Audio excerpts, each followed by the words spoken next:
से उहे संकेत देता ना का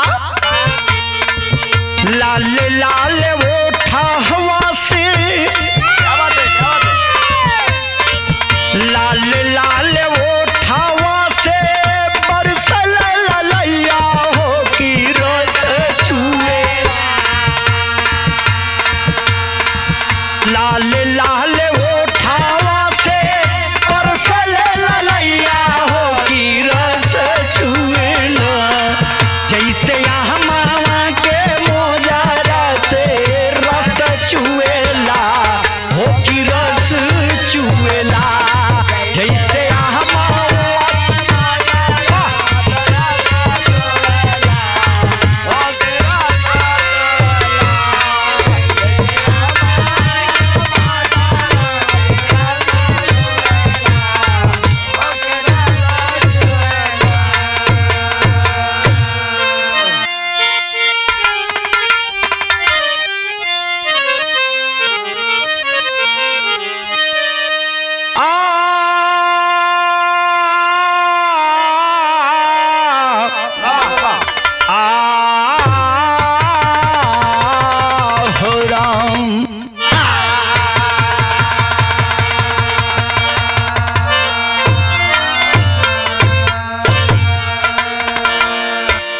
भैया मैं राकेश यादव पप्पू बिरहा लोकगीत गायक कलाकार घोषी मऊ के सरजमी से आज नटराज स्टूडियो जौनपुर के धरती से एक बहुत ही सुंदर प्रसंग बिरहा कांड के रूप में आप लोगों के बीच में रिकॉर्ड कर रहा हूं। रिकॉर्डिस्ट हमारे अंकुर भैया रिकॉर्डिंग रूम में विराजमान हैं।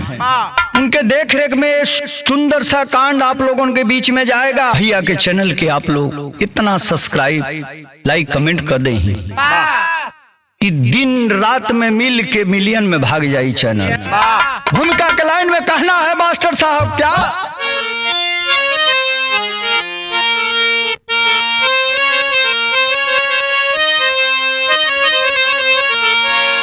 कहे क्या जमाना किधर जा रहा है देखो जिधर भूख बस इसकी है नारी पुरुष से भीख तो विषय क्या नारी से नारी बुझाती हवस है कहते हैं माता कुमाता न होती कहते हैं माता कुमाता न होती कैकेयी को पछाड़ी है अब यहाँ माता कभी ओम प्रकाश क्या जमाना करेगा रखता नहीं मोल रिश्ता ए नाता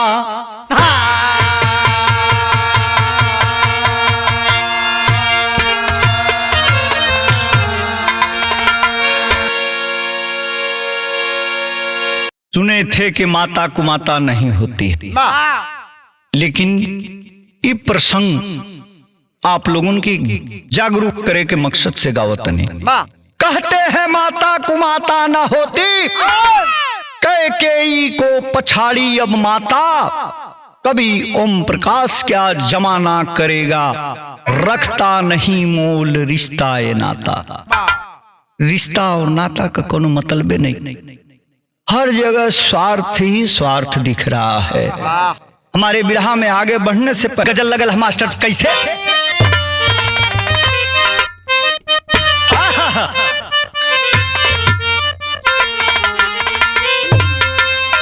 खुदा इस जमाने को क्या हो गया अरे खुदा इस जमाने को क्या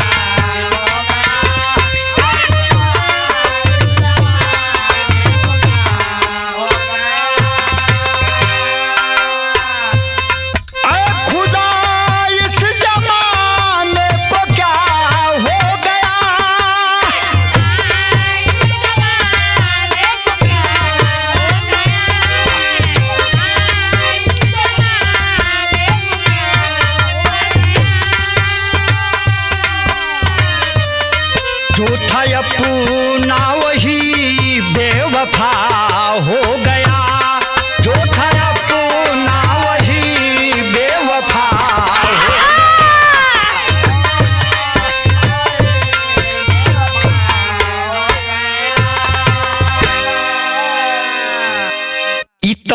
गजल का लाइन रहल है, लेकिन बिरहा के अंदर भाव कितना सुंदर कवि लिखत हुआ। जमाना के आईना दिखाओ बदे, सचेत करे बदे का जुल्म जालिम जमाने की फितरत हुई,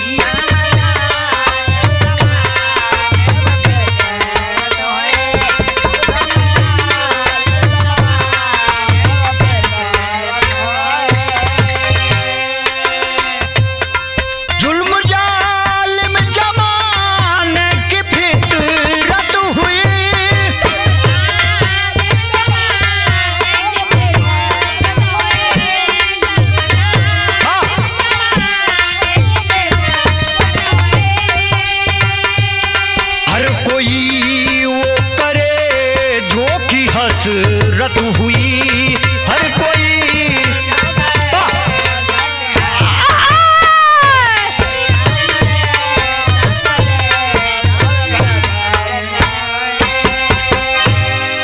वाह कवि जी, जुल्म जालिम जमाने की फितरत हुई, हर कोई वो करे जो की हसरत हुई। हसरत अपनी मनोकामना पूरा करने के लिए जुल्म पे जुल्म करते जा रहे हो और कहोगे कि मैं इंसान हूं। अरे अहो भाग्य कि इंसान का जन्म पाए हो तो इंसानियत तो कम से कम निभा लो। फिर कुकुरे बिलार बने के बाद, हाँ, कीड़ा मकोड़ा बने के बाद वही नाली में रेंगे के बाद कुकुरो बिलार ठीक बाणा सो। ई कहानी कहाँ के बा भाव लिखत हुआ, बात मतलब बतावत हुआ कवि जी कैसे।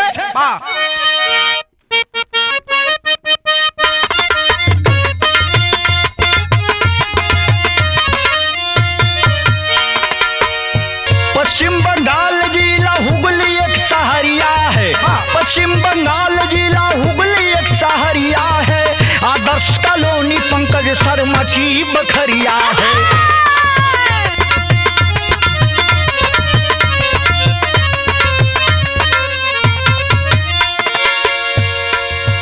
पंकज शांता का हिमांशु ललनवा है, पंकज शांता का हिमांशु ललनवा है, दिल में शांता के नातनिक चयनवा है।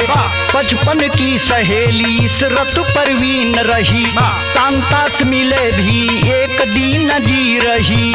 इसरत का विवाह शांता बगल कराई है, इसरत का विवाह शांता वो कराई है, लेसियन संबंध का आनंद फिर से पाई है।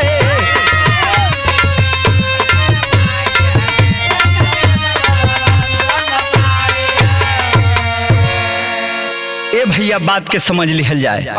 पश्चिम बंगाल ममता दीदी का प्रदेश, जहां तृणमूल पार्टी का बोलबाला है।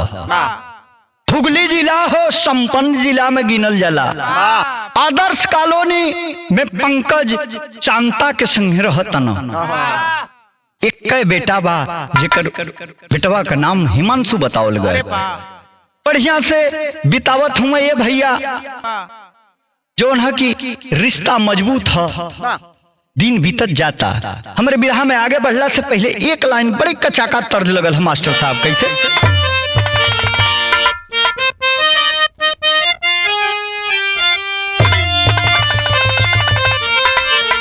अरे गवना करा के सैया, अरे गवना करा के सैया, बस गईला शहर में, उठेला दर्दिया रे हमारा, उठेला दर्दिया रे हमारा, गतरे गतर में उठेला दर्दिया रे हमारा।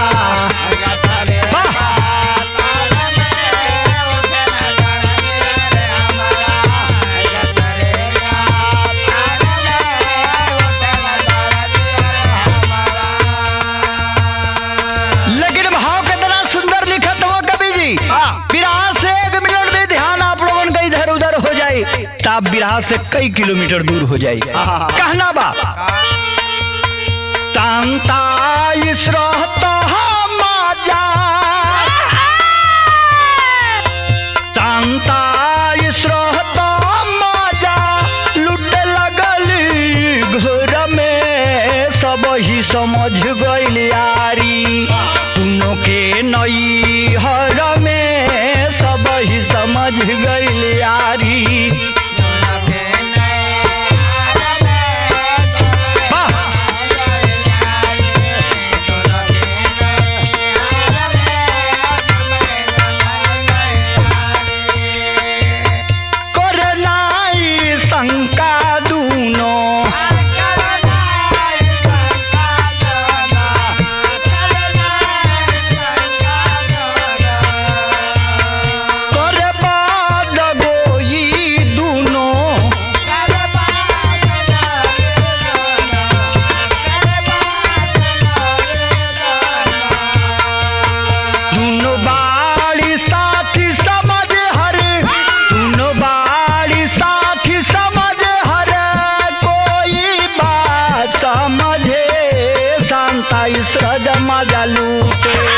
लगली हो घर में शांता इसरत मजा लूटे।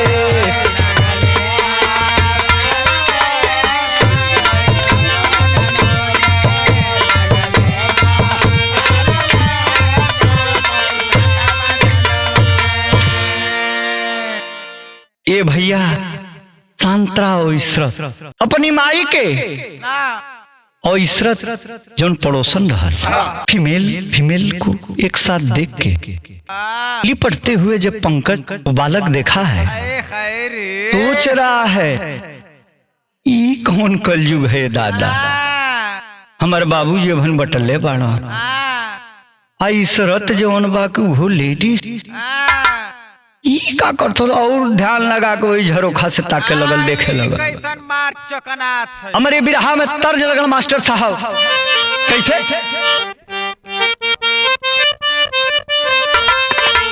अरे खाड़ रहो मुरली वाले, अरे खाड़ रहो मुरली वाले गगरिया घरे धैले आई।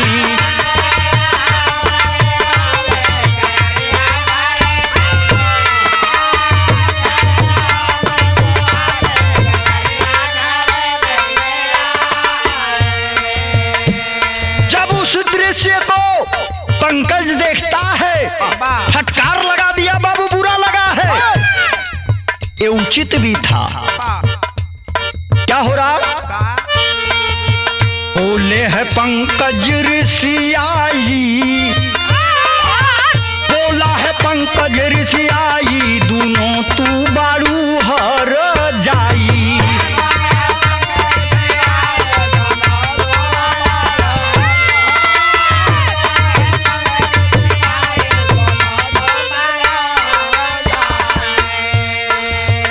जानी जब लोगवा मुँह कैसे दिखाई तू, जानी जब लोगवा मुँह कैसे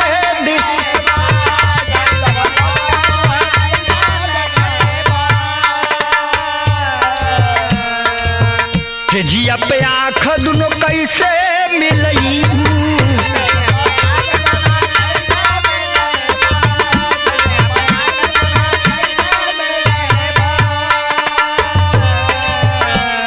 मोरी जोग बाड़ू नालू गाई, मोरी जोगा बाड़ू नालू गाई, दोनों तू बाड़ू हर जाई। मोरी जोगा बाड़ू नालू गाई, क्या बात है?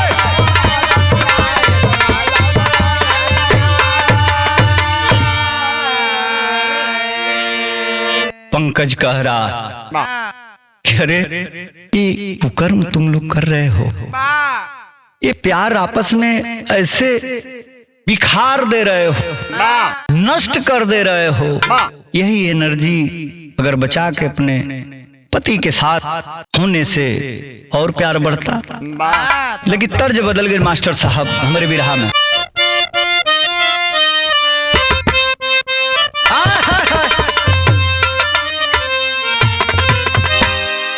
कौनो नचनिया तब मुंह में गावत रहे, बहुत पुरान बात थी ब्रजराज भैया।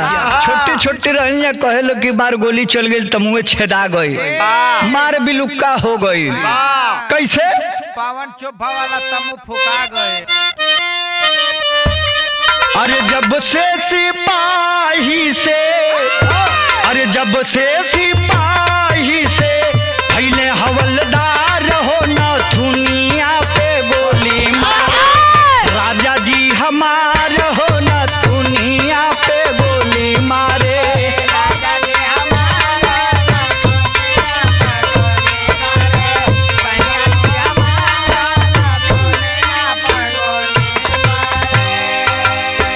धमकाई शांता बोली, धमकाई शांता बोली, खोली दराज हो कि मने मने सोचे लगली, भैली नाराज हो कि मने मने सोचे लगली।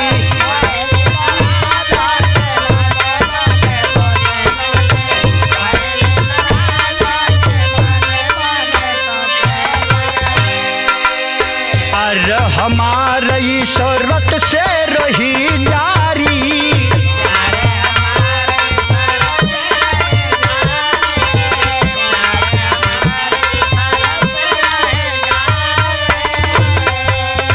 जियल नहीं जाई अब मनावा के मारी।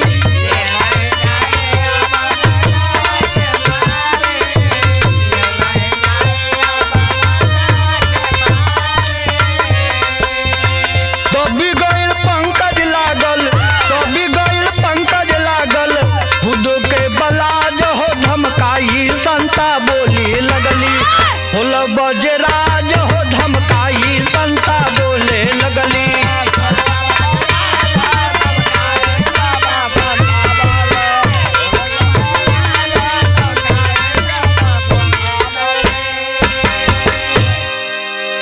हमरे बिरहा में मजबूरन टेरी के भाव में कवि के बतावक पड़त।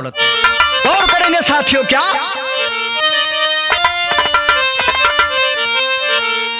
पंकज के मनवा धूमिल बा भई, अरे पंकज के मनवा धूमिल बा हो, पंकज के मनवा धूमिल बा भइल, जह दिन जानी दुनिया मारी खूब में होनवा, अरे में हनवा बा।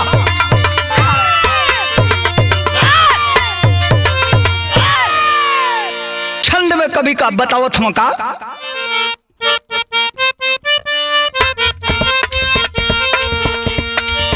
समझ बुझ कर करे पंकज अपने जीवन के उजाड़,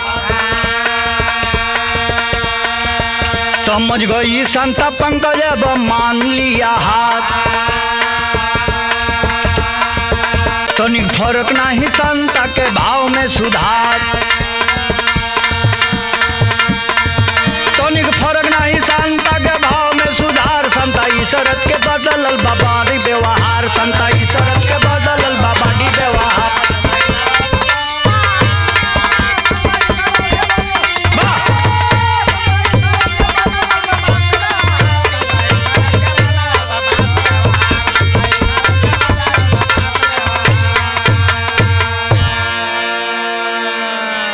इधर पंकज नॉर्मल हो गया, धमकी से उसे संबोधन मिला था, और इधर जो है शांता और इशरत का प्रेम प्रसंग जोरों पर था। बॉडी में तब्दीली आ गई, दोनों ओर से तर्ज बदल गए हमारे बिरहा में मास्टर साहब।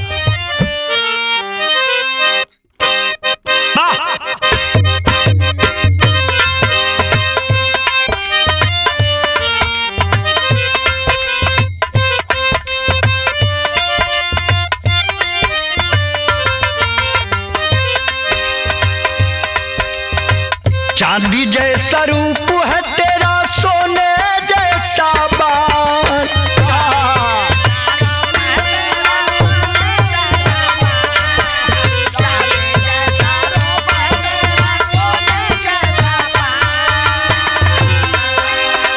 चांदी जैसा रूप है तेरा, सोने जैसा बाल, एक तू ही धनवान रे गोरी, बाकी सब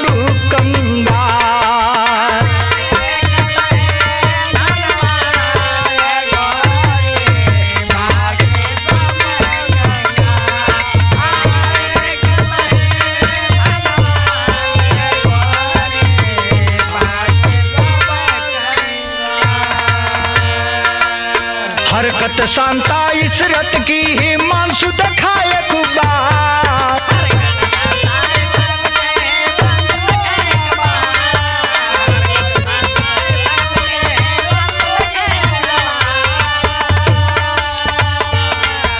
हरकत शांता इसरत की हिमांशु दिखाए बार।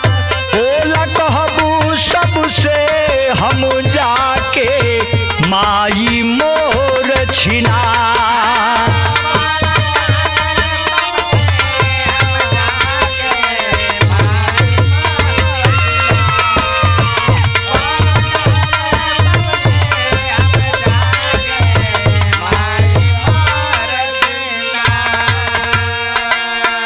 हिमांशु विरोध करने लगा, कह रहा कि मैं पूरे दुनिया को बता दूंगा कि मेरी माँ कितना बड़ी कुकर्मी है। ये भैया कंतरा में कहना बा। हो गई शेरनी ही मानसा को शांता पकड़ी उस बार। चंडी रूप बना के पापिन सीने पर हुई सवार। बिलख रहा ही मानसू फिर भी, बिलख रहा ही मानसू फिर भी जाने से उमार।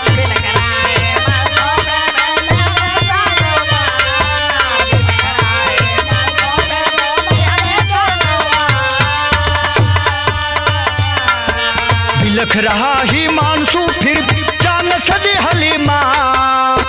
बोला कहब हम सबसे जाके माई मोर छिना।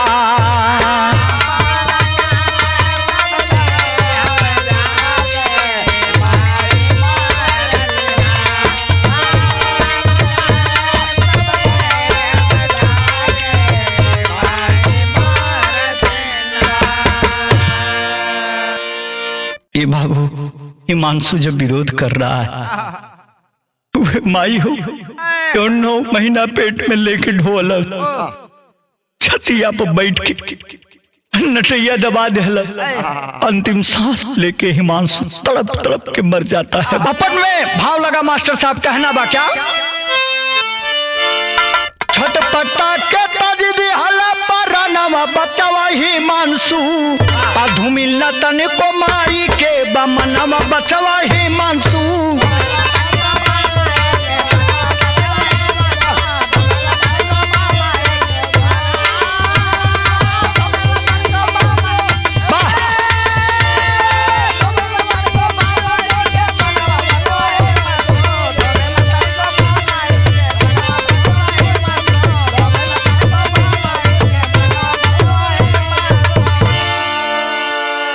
पुलिस प्रशासन मौके पर आ पूछ रही सच्चाई हो शंका अगर किसी के ऊपर हमको दो बतलाई हो। और सीसीटीवी से मालूम भइल सच्चाई बचवाई मनसू। आई शरत शांत गईल तुरंत धराई बचवाई मनसू। भैया जब गांवपुर के लोग खबर दिले बा स्थानीय थाना में कि अबोध बालक हिमांशु का गला दबा के कोई मार दिया है। जब पुलिस आई है, सारे लोगों के चेहरे को शक के नजर से देख रही है। माई के ऊपर जब नजर गई, पुलिस को समझने में देर नहीं हुई। ओहो, यही बाकी रह गया था देखना। सुना था कि माता को माता नहीं होती, लेकिन माँ के रूप में डायन है। आल्हा के भाव में कभी बताओ तुम का?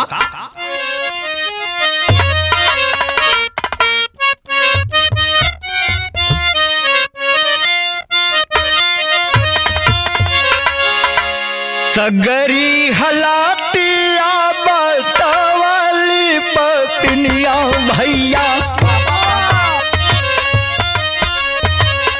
हिमांशु हमारे प्यार के हो दरा।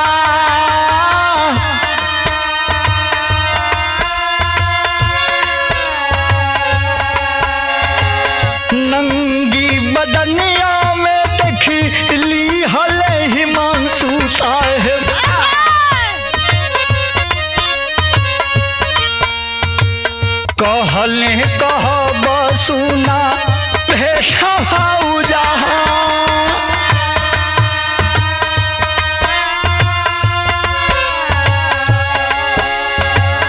लजिया कबतिया हम पावल चाहलिए साहेब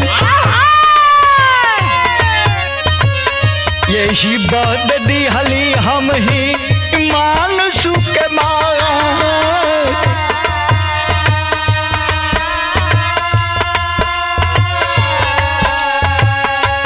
तवा दबा के सुनी तगरी नगरिया भैया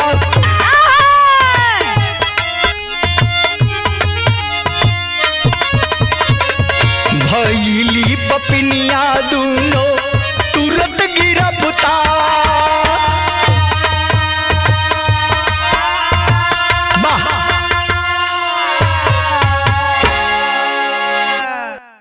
जब दरोगा साहब ओ डायन के पकड़ ले हुआ थाना ले जाके महिला कांस्टेबल जब 2 थप्पड़ मरले है इस सच्चाई को बता दो, नहीं तो इससे भी सच उगलवाने का तरीका बढ़िया बढ़िया हम लोग जानते हैं।